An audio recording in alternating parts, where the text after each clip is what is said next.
Kebawah Duli Yang Maha Mulia Paduka Seri Baginda Sultan Haji Hassanal Bolkiah Muizzaddin Wad Daulah Ibni Almarhum Sultan Haji Omar Ali Saifuddin Sa'dul Khairi Waddin Sultan dan Yang di-Pertuan Negara Brunei Darussalam bertitah, negara insya-Allah tidak akan mengabaikan Al-Quran sebagai sumber berkat dan rahmat bagi kehidupan. Justru, Baginda menegaskan negara tidak mahu ada generasi yang tercicir yang tidak pandai membaca Al-Quran. Pada hemat Baginda, apa-apa yang mewarnai Brunei selama ini adalah turut ditentukan oleh keberkatan Al-Quran. Kebawah Duli Yang Maha Mulia menegaskan demikian dalam titah perutusan sempena sambutan Nuzul Al-Quran bagi tahun 1441 Hijrah 2020 Masihi. Baginda bertitah, tarikh 17 Ramadan tidak syak lagi adalah detik yang bersejarah yang tidak boleh diabaikan kerana pada detik inilah dunia mula menerima cahaya Al-Quran, kitab suci yang menjadi penyelamat semua. Sebelum itu, dunia kita berada dalam kegelapan. Manusia hidup terumbang-ambing tanpa undang-undang dan peraturan. Tetapi apabila Al-Quran turun, maka tirai kegelapan itu perlahan-lahan terbuka. Dengan angin keadilan juga mulai bertiup, memadam segala tradisi jahiliah yang teruk, seperti mengubur hidup-hidup kanak-kanak perempuan dan lain-lain. Inilah jasa Al-Quran. Dengannya tamadun dapat berdiri tegak dan peradaban berkembang mewarnai alam jagat. Dalam titah, Kebawah Duli Yang Maha Mulia melahirkan keyakinan doa dan Al-Quran adalah penawar dan bahkan senjata untuk menolak segala keburukan, tidak terkecuali wabak coronavirus yang sudah nampak dapat dikawal di negara ini. Ini juga titah Baginda ada hubungan dengan cara kita mengawalnya. Justru, Baginda menegaskan Brunei insya-Allah tidak akan mengabaikan Al-Quran sebagai sumber berkat dan rahmat bagi kehidupan. Rumah-rumah hendaknya jangan sunyi dari bacaan-bacaan Al-Quran, serta sekolah-sekolah dan pusat-pusat pengajian pula dikehendaki untuk lebih menyemarakkan pendidikan Al-Quran itu. Kita tidak mahu ada generasi yang tercicir Al-Quran yang tidak pandai membaca Al-Quran. Pada hemat beta, apa-apa yang mewarnai Brunei selama ini adalah turut ditentukan oleh keberkatan Al-Quran, kerana kita tidak pernah berenggang darinya, malah terus memelihara dan membacanya. Wabak coronavirus, alhamdulillah, sudah nampak dapat dikawal di Brunei. Ini juga beta yakin ada hubungan dengan cara kita mengawalnya, iaitu di samping mengikut cara-cara biasa, kita juga dari awal-awal lagi menanganinya dengan doa-doa dan bacaan ayat-ayat suci Al-Quran. Beta sekali-kali tidak ragu bahawa doa dan Al-Quran itu adalah penawar dan bahkan senjata untuk menolak segala keburukan, termasuk tidak terkecuali wabak coronavirus. Kebawah Duli Yang Maha Mulia seterusnya bertitah, salah satu acara kemuncak sambutan Nuzul Al-Quran yang menjadi kelaziman pada setiap tahun ialah penyampaian hadiah kepada para pemenang dan peserta musabaqah Al-Quran peringkat akhir kebangsaan. Tetapi oleh kerana pada tahun ini majlis tidak dapat diadakan, maka hadiah-hadiah itu hanya akan disampaikan oleh pihak berkenaan secara di luar majlis sahaja. Namun beta tetap tidak lupa untuk merakamkan ucapan syabas dan tahniah kepada semua peserta, khasnya mereka yang berjaya di dalam musabaqah tersebut. Kita berharap, insya-Allah, nuzul Al-Quran akan dapat kita sambut seperti biasa pada tahun-tahun yang akan datang. Menjana keberkatan rezeki dengan Al-Quran, tema sambutan nuzul Al-Quran pada tahun ini. Merujuk kepada tema tersebut, ke bawah Duli Yang Maha Mulia bertitah, apa yang sedang berlaku di negara ini berupa keamanan, perpaduan dan wabak coronavirus dapat dikawal. Tidak syak lagi adalah satu nikmat rezeki yang sangat bermakna yang bersumber dari keberkatan Al-Quran. Mengapa tidak? Bukankah ayat-ayat Al-Quran itu penawar dan rahmat, di mana kita tidak pernah berhenti dari menghiasi negara ini dengan cahaya Al-Quran yang kita baca di rumah-rumah Allah, di rumah-rumah kita sendiri, dan malah di sekolah-sekolah dan pusat-pusat pengajian, sehingga kesan keberkatan itu dapat kita dan negara nikmati. Sayugia kita janganlah melupakan semua ini. Untuk akhirnya, marilah kita sama-sama konsisten menghayati doa dan membaca Al-Quran, bukan sahaja kerana wabak, tetapi juga untuk Brunei mendapat lebih keberkatan berupa keamanan, kemakmuran dan keselamatan.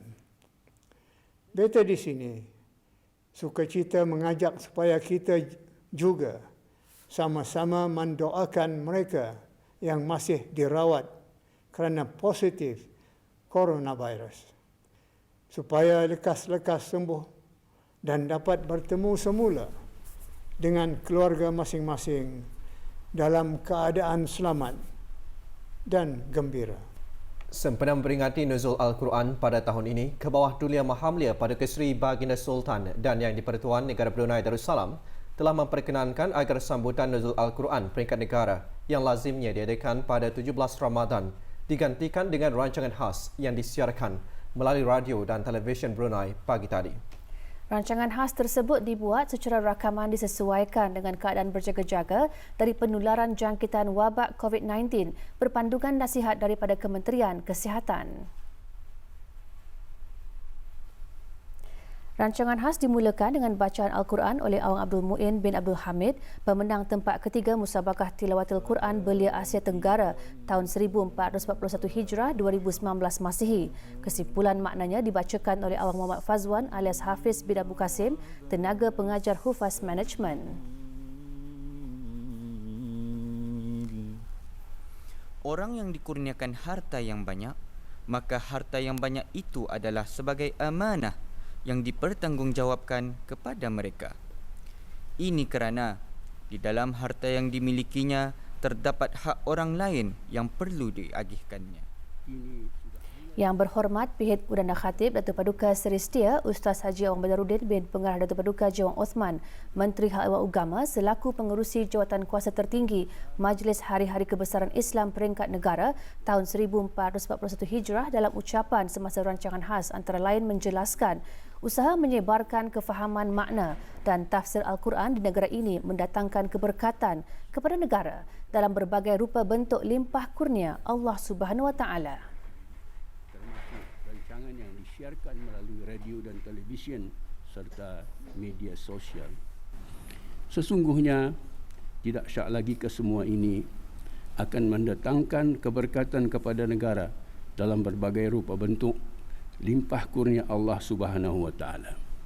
Dan yang penting, inilah sebahagian tanda-tanda nyata kepimpinan bijaksana dan berkesan Raja Berdaulat memimpin rakyat menaungi nusa adil bahagia. Dan serentak dengan itu ialah beberapa wawasan keagamaan baginda telah mengukuhkan Islam agama rasmi negara dengan syiarnya semakin menyerlah. Dengan itu terbukti pula betapa Islam agama rasmi negara adalah pemangkin utama keamanan, keselamatan dan kesejahteraan negara dan rakyat serta penduduk sekaliannya. Ceramah perdana oleh Yang Berhormat P.N. Datuk Seri Maharaja Datuk Paduka Seri Setia Dr. Ustaz Haji Abdul Aziz bin Junaid, Mufti Kerajaan yang menyentuh tema sambutan menjana keberkatan rezeki dengan Al-Quran, menjelaskan menjana dan membina keberkatan rezeki atau harta mampu menciptakan kebahagiaan kepada pemiliknya, iaitu dengan menginfak dan membelanjakan harta pada jalan Allah. Sebagaimana pesan Nabi Muhammad SAW kepada umatnya, untuk beroleh kebahagiaan tersebut hendaklah dengan melazimi membaca Al-Quran dan mengambil keberkatan daripada Al-Quran. Rasulullah sallallahu alaihi wasallam, maha benarlah Rasulullah. Memang bukankah Al-Quran itu cahaya? Ia akan menyuluh jiwa dan minda orang-orang yang membacanya. Dan apabila jiwa dan minda sudah bersuluh dengan cahaya Al-Quran, maka jiwa dan minda yang seperti ini tidak akan dimasuki oleh sebarang pengaruh buruk. Dan dengan jiwa minda bersuluh Al-Quran juga akan menjadikan pemiliknya orang-orang yang berbahagia lagi sentosa. Mufti Kerajaan seterusnya menyuruh umat Islam di negara ini untuk sama-sama mencapai laba keberkatan dari Al-Quran dan para ibu bapa khasnya mudah meraih laba tersebut dengan mengajar atau memberi pendidikan Al-Quran kepada anak-anak. Pendidikan Al-Quran kepada anak-anak. Kalau anak kita pandai membaca, apatah lagi jika mereka hafaz Al-Quran, maka ibu bapa insya-Allah bolehlah menunggu di akhirat akan jadi orang besar, akan jadi VVIP berdasarkan perkhabaran Nabi sallallahu alaihi wasallam memberitahu, man qara al-Quran wa amila bihi ulbisa walidahu tajan yaumal qiyamah. Maksudnya, siapa yang membaca Al-Quran, setengah ulama mengartikan maksud membaca di sini ialah menghafaz dan beramal dengan ajaran-ajarannya, dipakaikan kepada kedua ibu bapanya mahkota pada hari kiamat. Pangeran Haji Haslin bin Pangeran Haji Ali, pengerusi Jemaah Hakim, semasa membacakan keputusan musabakah menghafaz Al-Quran beserta pemahamannya, menjelaskan para hakim amat berpuas hati dengan pencapaian para peserta tahun ini. Seramai 352 orang telah menyertainya dari peringkat saringan dan peringkat separuh akhir. Penilaian Jemaah Hakim, para hakim amat berpuas hati dengan pencapaian para peserta pada tahun ini. Kategori A menghafaz surah-surah pilihan dari juz 30 beserta pemahaman bagi peserta berumur 13 tahun ke bawah. Johan disandang oleh Dayang Nur Aliyah Amani binti Muhammad Al-Amin.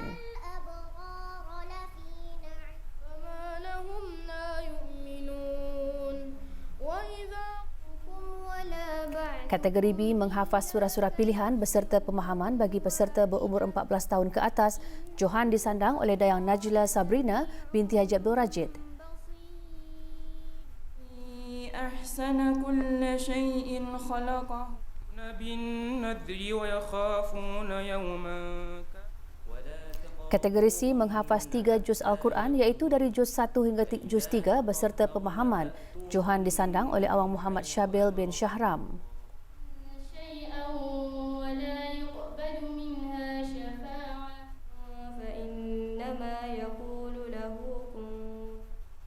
Kategori D menghafaz 15 juz Al-Quran iaitu dari juz 1 hingga juz 15 beserta pemahaman. Johan disandang oleh Dayangku Nur Faizah binti Pangeran Haji Kamaluddin.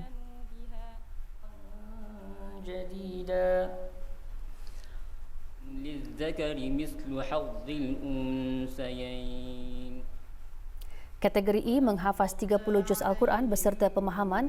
Johan disandang oleh Awang Abdul Aziz bin Nur Nasran.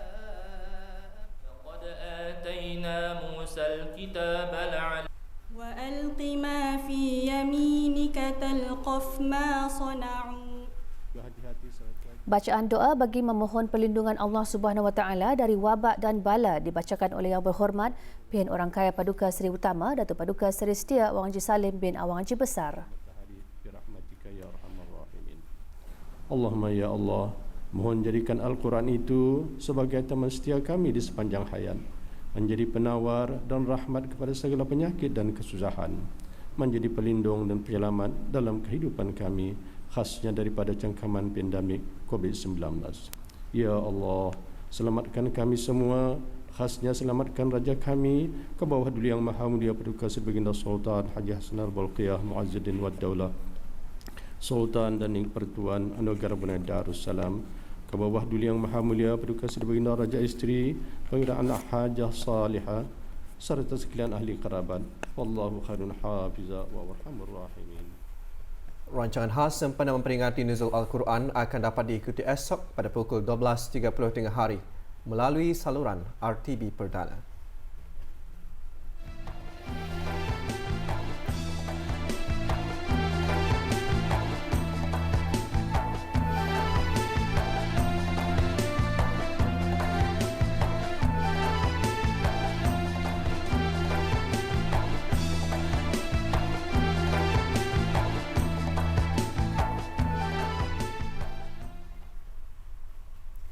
Jumlah keseluruhan mereka yang telah sembuh dari COVID-19 kekal 134 orang selepas tidak ada yang disahkan sembuh hari ini. Ikuti berita mengenainya selepas ini.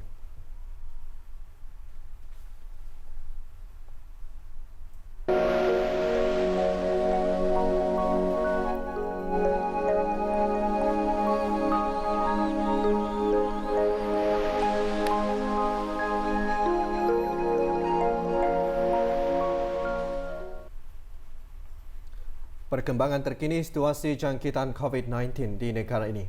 Jumlah keseluruhan jangkitan COVID-19 kekal 141 orang selepas tidak ada kes baharu disahkan hari ini. Yang berhormat Datuk Seri Setia Dr. Awang Haji Umar Isham bin Raji Jaafar, Menteri Kesihatan mengumumkan perkara tersebut pada sidang media situasi terkini jangkitan COVID-19 petang tadi. Kementerian Kesihatan ingin memaklumkan kepada orang ramai bahawa pada hari ini, Isnin, 17 Ramadan 1441 Hijrah bersamaan dengan 11 hari bulan Mei 2020 Masehi.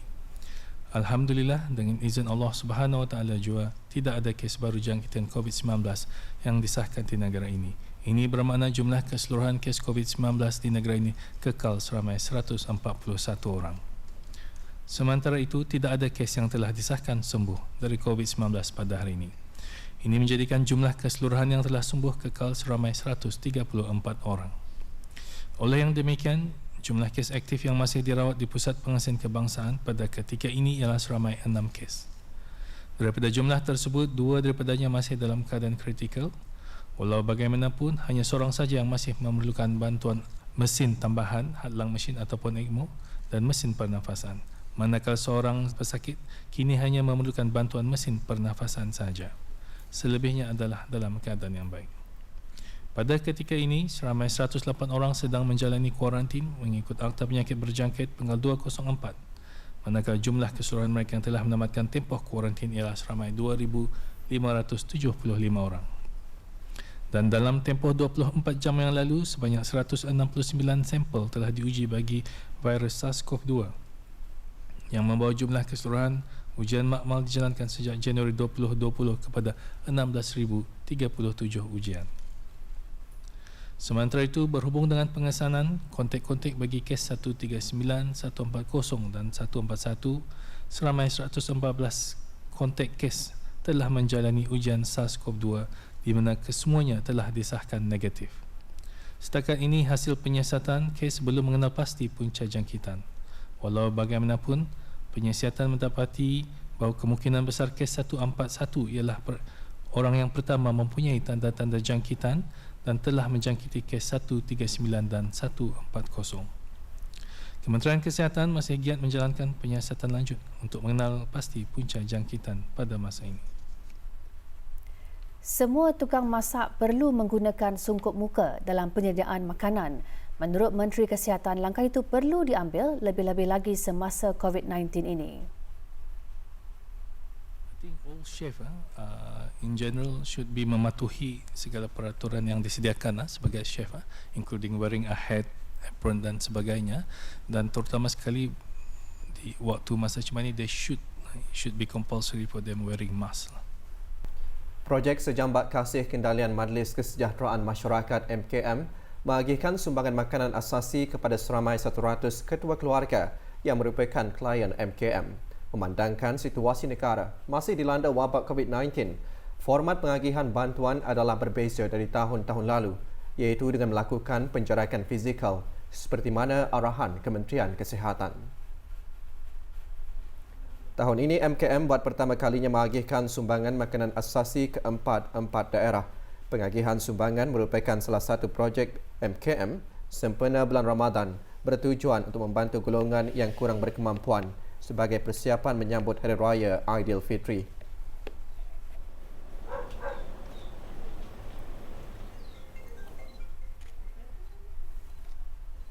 Projek amal tersebut diketuai oleh Awang Muhammad Yusuf Halim yang dipertua MKM bersama ahli-ahli jurukuasa takbir MKM dan ahli-ahlinya. Setiap ketua keluarga menerima sumbangan makanan asasi bernilai RM165 termasuk beras, gula, minyak makan serta pelbagai makanan tin, minuman dan lain-lain.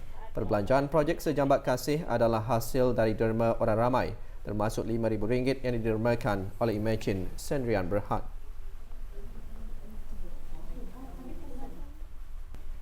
Salah satu pintu yang dibuka oleh Allah Subhanahu Wa Taala untuk meraih keuntungan besar dari bulan Ramadan adalah melalui sedekah. Bersedekah dapat melatih jiwa seseorang untuk lebih belas kasihan, jauh dari sifat pentingkan diri sendiri serta salah satu cara membelanjakan harta ke jalan Allah. Di negara ini, keprihatinan daripada pelbagai agensi kerajaan, swasta, persatuan belia, badan bukan kerajaan sangat ketara dengan adanya aktiviti-aktiviti berkebajikan. Perkumpulan Halakah Pencinta Al-Quran Negara Brunei Darussalam tidak ketinggalan untuk menyumbangkan derma kepada 46 orang asnaf fakir miskin dan 80 orang anak yatim yang terpilih di seluruh negara. Majlis penyerahan barangan makanan asas kepada asnaf dan sumbangan derma anak yatim 2020 bertempat di kediaman pemangku Ketua Kampung Jerudong B. Mohon doakan para penderma. Ini kami sampaikan amanah dari perkumpulan kami mengenalkan persaudaraan anak yatim. Kempen derma darah pada waktu malam dibukakan sekali lagi kepada para penderma khusus yang beragama Islam. Menurut Kementerian Kesihatan melalui Pusat Pendermaan Darah Jabatan Perkhidmatan Makmal, kempen derma darah waktu malam akan diadakan pada 3 tarikh berasingan iaitu hari esok 18 dan 19 Mei ini di Pusat Pendermaan Darah Hospital Raja Isteri Pengira Nak Saleha. Waktu pendaftaran bermula pukul 8 malam hingga 10 malam. Bagaimanapun, para penderma yang bukan beragama Islam adalah digalakkan untuk menderma pada waktu siang. Namun, jika tidak berkesempatan, dialu-alukan untuk menderma pada waktu malam. Kempen derma darah pada waktu malam ini juga memerlukan para penderma untuk membuat perjanjian terlebih dahulu melalui laman sesawang yang tertera.